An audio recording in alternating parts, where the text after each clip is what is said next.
हर हर महादेव दोस्तों, आज मैं आपके लिए लेकर आई हूँ एक गरीब भक्त की सच्ची भक्ति की कहानी कि महादेव ने कैसे उसकी किस्मत बदली। बहुत समय पहले एक छोटा सा गांव था। उस गांव में एक लकड़हारा रहता था जिसका नाम था गोपाल। वो बहुत गरीब था लेकिन भगवान शिव का बहुत बड़ा भक्त था। गोपाल रोज सुबह जंगल जाता, लकड़ियाँ काटता और उन्हें बेचकर अपने परिवार का पेट पालता था। उसके परिवार में उसकी बूढ़ी माँ, सुशील पत्नी और एक छोटा सा बेटा था।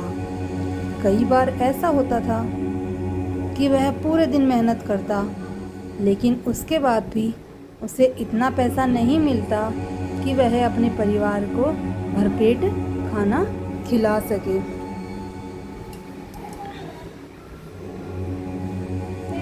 लेकिन एक चीज़ थी जो कभी नहीं बदली, उसकी महादेव के प्रति श्रद्धा। वह सुबह नदी किनारे बने छोटे से शिव मंदिर में जाता, शिवलिंग पर जल चढ़ाता और कहता, भोलेनाथ, मेरे पास आपको देने के लिए कुछ नहीं है, बस मेरी सच्ची भक्ति है, इसे स्वीकार कर लेना। अगले दिन मौसम थोड़ा ज़्यादा खराब था। चारों तरफ बिजलियाँ चमक रही थी और मूसलाधार बारिश आने वाली थी। आसमान में काले बादल छाए हुए थे, तेज हवाएं चल रही थी। गांव के लोग बोले कि गोपाल, आज तुम जंगल मत जाना, मौसम बहुत खराब है। लेकिन गोपाल क्या करता? गोपाल ने कहा कि अगर मैं आज काम नहीं करूँगा तो परिवार भूखा सो जाएगा।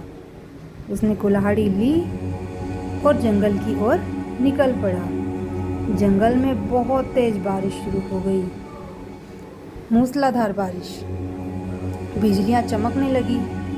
गोपाल जल्दी जल्दी लकड़ियाँ इकट्ठी करने लगा और घर जाने की तैयारी करने लगा। तभी उसकी नज़र एक पुराने टूटे हुए मंदिर पर पड़ी।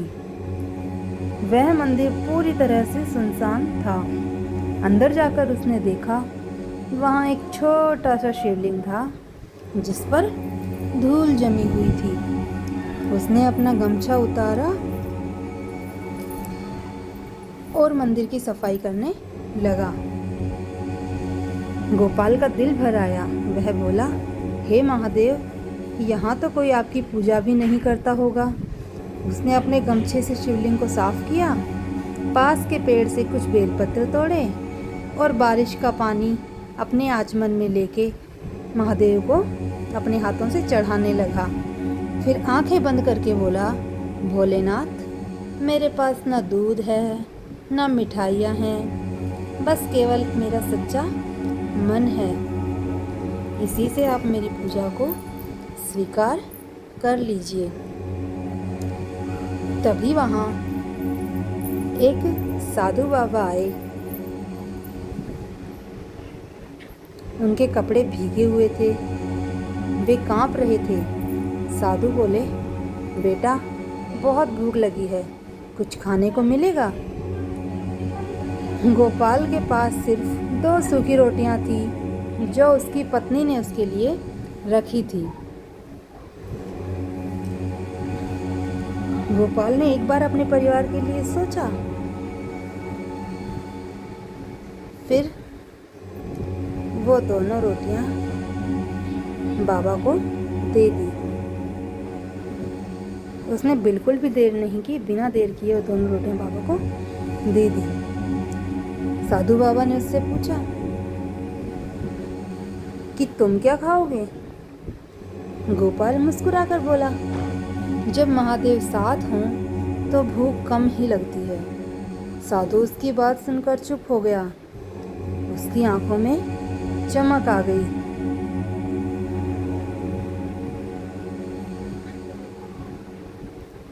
तभी वहाँ बारिश और तेज हो गई। अचानक आसमान में भयंकर बिजली चमकी, पूरा मंदिर रोशनी से भर गया। गोपाल डर गया। तभी उसने देखा वह बूढ़ा साधु धीरे धीरे अपनी असली रूप में आने लगा। जटाधारी स्वरूप, नीलकंठ, माथे पर चंद्रमा, गले में सर्प। एक बार तो गोपाल थोड़ा डर गया, लेकिन फिर वह थोड़ा संभला। उसने देखा कि स्वयं भगवान शिव उसके सामने खड़े थे। गोपाल की आंखों से आंसू बहने लगे। वह कांपते हुए उनके चरणों में गिर पड़ा। महादेव भगवान शिव मुस्कुराए और बोले, गोपाल, मैं तुम्हारी भक्ति से बहुत प्रसन्न हूँ। तुमने हमेशा सच्चे मन से मुझे याद किया।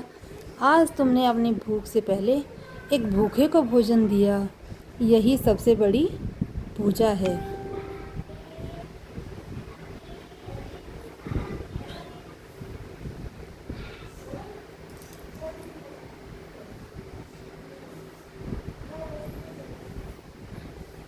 भगवान शिव ने अपना हाथ गोपाल के सिर पर रखा और कहा, आज से तुम्हारे घर में कभी अन्न की कमी नहीं होगी।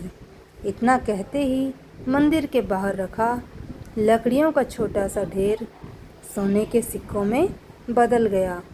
गोपाल हैरान रह गया, लेकिन उसने हाथ जोड़कर कहा, प्रभु, मुझे धन नहीं चाहिए, बस आपकी भक्ति कभी कम ना हो। मुझे केवल आपकी भक्ति की कृपा चाहिए।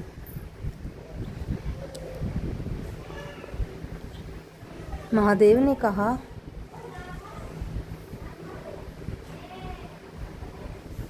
कि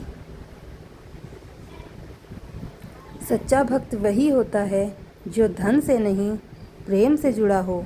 इतना कहकर महादेव वहाँ से अंतर्ध्यान हो गए। अगली सुबह जब गोपाल अपने घर पहुंचा, उसने देखा कि उसका छोटा सा घर अन्न से भरा हुआ था।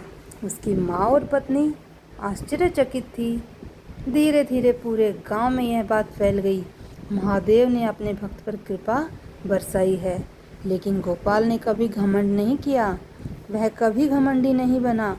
वह रोज पहले की तरह शिव मंदिर जाता, जल चढ़ाता और कहता, हे महादेव, हे भोलेनाथ, मुझे हमेशा अपने चरणों में बनाए रखना।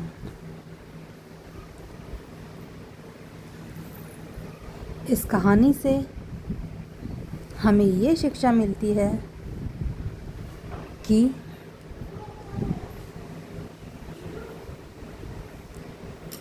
सच्ची भक्ति दिखावे से नहीं, मन से होती है। और भगवान शिव अपने भक्त की हर परीक्षा देखते हैं। दूसरों की मदद जो करता है, महादेव हमेशा उसकी मदद करते हैं। भोलेनाथ को धन नहीं, सच्चा प्रेम प्रिय है। तो दोस्तों, आपको मेरी ये कहानी कैसी लगी, मुझे कमेंट करके ज़रूर बताना। और ऐसी ही और कहानियों के लिए मेरे चैनल से जुड़े रहें। धन्यवाद।